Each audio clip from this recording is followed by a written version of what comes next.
So the song talks about, I long to be free, to be free. Yet Will just talked about the fact that we are free. And our quote, of course, is, freedom is my birthright. So for me, the great question of life is, am I free to live the life I choose? Do I have the freedom to live the life I choose? Michelle would say yes. She dropped everything, dumped it in a storage bin, and she's going to go. That's freedom. Does she have the right? Does she have the freedom to live the life she chooses? She's going to say yes. Will says yes. And I know that we're all going to say yes. But part of that yes has qualifiers in our minds. You know, yes, but boom, boom, boom, boom, boom. Yes, although boom, boom, boom, boom, boom. Michelle's might be yes, although I will come back. We may run out of money. And if I run out of money, I got to come back and make some money again. She says no. Of course you say no because you know the truth. But that's not what our minds do. And that's what the real quality of this conversation today is going to be about. It's the yeah buts. It's all the things that's going on in our heads. The title of my talk today is Tug of War. The tug of war that goes on in your mind. Lila got up here and said, you know, she knows who she is, she deserves life. And yet I know there are moments where she may think, do I deserve this?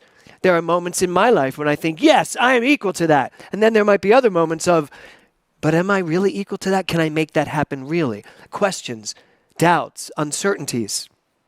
So this mental tug of war that's going on inside of your mind, you're not even aware of, to be very clear. And when we talk about freedom, it's just so easy for us to say, I am free to live my life as I choose. And I believe that 1,000%.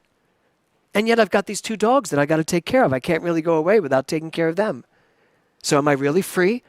Am I free to just go and do what I want? Or do I have responsibilities? Now you may say, yeah, but you created those responsibilities. You went and got those dogs. You know, you've created all the things that you think may tie you down. And so there's this tug of war that goes on in mind that we don't even know. Your past beliefs are in a tug of war with you. Whether you know it or not, your subconscious mind is constantly active. Beliefs that you don't even know you have are in there pulling at the things that you're saying or the truth about you. Now, the truth is, truth can never be in a tug of war. But I'm talking about your conscious mind, the mind that you think with, the mind that you activate from, the mind that you create from. Socrates says this. He says, to find yourself, think for yourself. Good thought, right? To find yourself, think for yourself. So the question I have for you today is, can you ever really think for yourself? Can we ever really think for ourselves? I think of myself as a very radical thinker. I think of myself as a renegade. I always have. I've always seen myself as someone who will stand up for whatever it is I want. And yet, if Socrates says to know yourself, you have to think for yourself. Can I think for myself? Can I think for myself when I still have beliefs in place that cause me to think a certain way? Remember, I only think what I think because I believe what I believe. And I only believe what I believe because somewhere along the line I agreed to it. So can I ever really think for myself separate from everything I've been taught to believe? Can I think for myself separate from what the world keeps telling me? Can I think for myself regardless of what's going on around me? The answer is yes, of course. But do we? How often do we? I remember when I was Will's age, he's about to turn 21. It was actually a year ago for me. I was 20. I just turned 20. And I wanted to go to New York. I wanted to go to New York and take New York by storm. I didn't have any training, but I was certain they'd be ready for me. But everybody around me kept saying, no, no, no. You don't just go to New York and do this. You don't just do this. You don't just do that. And I go back and I look at some of the things that I didn't do, even though I knew I could, things I didn't do because I wasn't really thinking for myself. I thought I was, but I was thinking for myself based on what I was being told. So that's what I'm meaning when I ask you, can you ever really think for yourself? The answer is, I said, yes, but you really have to take a look. Is the thinking that you think you're doing for yourself some kind of reaction to something in the past? I know a lot of my early years as a young actor in New York, I was working out a lot of stuff. I was thinking for myself, I was independent. I walked out of my house in Philadelphia when I was 20 years old, and I never looked back. I never came back home to live. I moved to New York, and that was it. I started my journey, and that was it. And I remember thinking to myself, I am an independent person, and I'm going to do exactly what I want to do. No one's going to tie me down. Boom, boom, boom, boom, boom. But my beliefs sabotaged me all along the way. I was a hothead. I constantly saw things wrong. And I just allowed all of this stuff back here, all of this upbringing, well-intentioned though it may have been, to take me into my young adulthood. It took me a long time to get back to what actually Socrates means in thinking for yourself. So I have a little story to tell you about a man, and over the weekend I went and spent some time with someone who has been dealing with a challenge, dealing with a cancer challenge. And this person has been told by the doctors that he has a few weeks left to live. A few weeks to a few months. Could be a few weeks, could be a few months. Now, 3 years ago, they told him he had 12 months. It's now past 36 months. But that's what he was told. And now he's being told he has a few weeks to a few months left to live. So the question is he free to think what he wants to think? Is he free to think for himself? How hard do you think it is to think for yourself when someone says to you, you have a few weeks left, you have a few months left at the most? Now, this is a perfect story for you to see how the mind works. Jesus came and said, "It is done unto you as you believe." We believe in perfect health. We believe that the body is perfect, pure, that the mind can control the body, that the mind can heal. But a mind that is being told this is in the midst of a tug of war, because these are the facts, folks, and this is the spiritual truth. And they are not lined up, those truths. This is the truth of life. This is the truth of spirit. What do you do with that? Very often we end up in a tug of war. So is my mind free now? Is my mind free to know the truth about my body when I'm being told we can't do anything else for you? We now send you home to spend the next few weeks or the few months to live your life in whatever way works for you. Now, that's my job, to come in and try to move the monitor, try to balance this imbalanced mind over to the side of you're in charge, not the doctors. My mother had cancer, and they told her she had a certain amount of time left. They gave her, I think it was 3 months at the time, they gave her till Labor Day. My mother died on Labor Day, September 4th. To the day. And I look at that and I think to myself, how much of this world around us are we buying into? Are we believing in such a way that it's literally deciding our lives for us?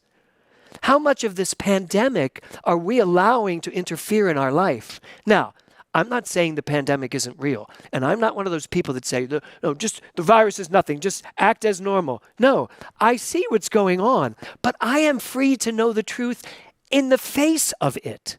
Not This is not the truth, by the way. Freedom is not turning your back on something and pretending it's not there. Because frankly, you have just turned your back on something, you have hooked up a leash to yourself, and now you're dragging it around with you, and it's just holding you back. Because your subconscious mind is never going to buy that. So, how are you going to do what we're talking about in this month coming up? Freedom. I accept freedom as my birthright.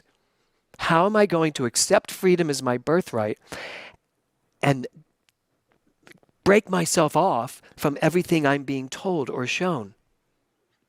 Works great for your careers, you two young budding actors. You want careers as actors? You really want to go and shoot films, don't you? And be in movies and write and direct and do amazing things? Then do it. That's the freedom. You're free to do it.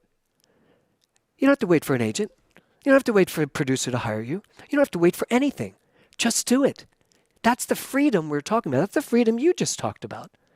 I am free in my conscious mind to know, to be, to do anything I choose. And the way this works, the law of cause and effect, a mental equivalent must bring out here, demonstrate the perfect equivalent of it. The mental equivalent. I know what's mine to do in this world, and there it is. That's how it works. The tug of war happens when we allow everything else to interfere. So I say to this gentleman, who's I'm sure watching today, keep your mind where you need to keep it. That's all.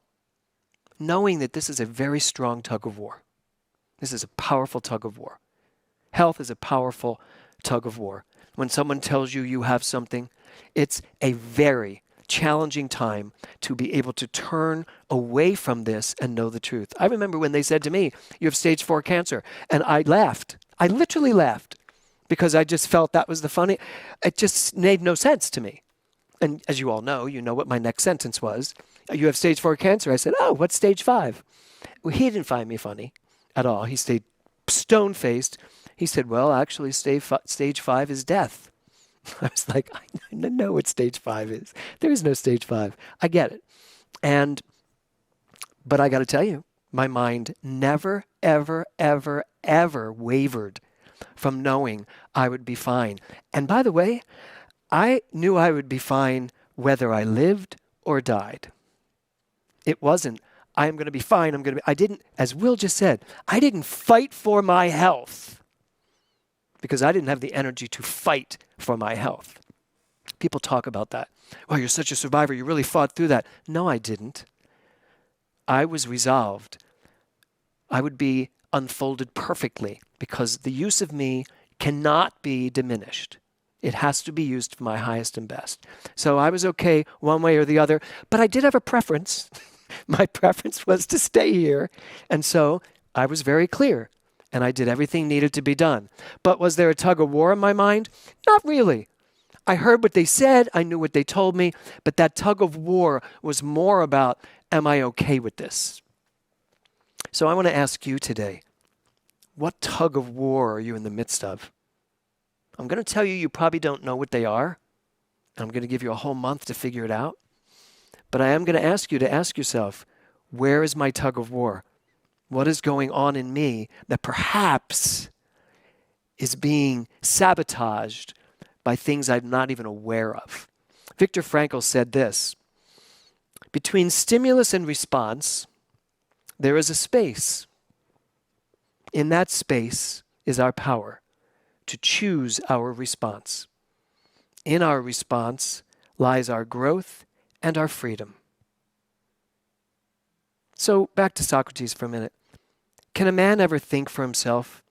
Can this man who's experienced this health challenge right now think for himself in face of that kind of information? According to Viktor Frankl, the answer is yes, that there is a space in between stimulus and response, meaning you have a few weeks to a few months to live.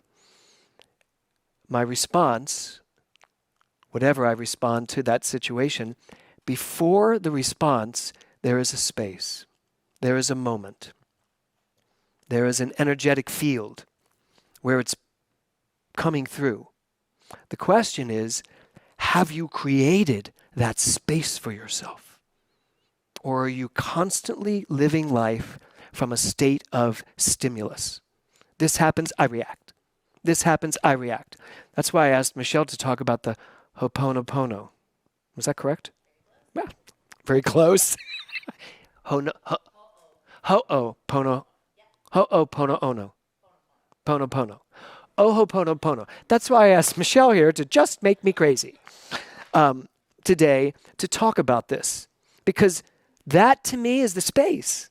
That's the space that Viktor Frankl is talking about. That space between the, you did this to me and I'm now going to do this to you. That space between the, there it goes, there's the stimulus, and before it reaches this place of reaction, there's a space of, I love you, I'm sorry, forgive me, thank you.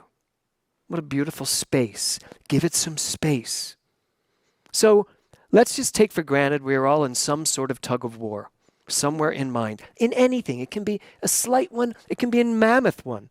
It can be a tug of war of your self-esteem. You know you're talented. You know you're great. And yet there are times you feel, I can't do this. I'm not as good as. She's better than I am. He's better than I am. That's the tug of war. The tug of war of my own self-loving, my body. Maybe it's like you look in the mirror and you're like, I look great. You go outside, you see someone else, you go, oh, I don't look so good, do I? That's that tug of war between the self-effacing, I know who I am, and the I don't know who I am. That little tug of war. So when we talk about freedom, as we're going to talk about freedom this month, take it for granted. It is our birthright. And I love that Will said taking it for granted. We take our freedoms for granted, certainly in the United States. You know, there is an American privilege here in the United States. We have privileges that many countries do not have. And we do take them for granted. But for me, freedom has to be not just my birthright, but something that I activate in myself. I am free to think whatever is mine to think. I'm free to know who I am in any given moment, no matter what. And I love that Will brought up that the younger generation actually believes this stuff. They just don't have anything to tie it to. It's just something that, it's what they think.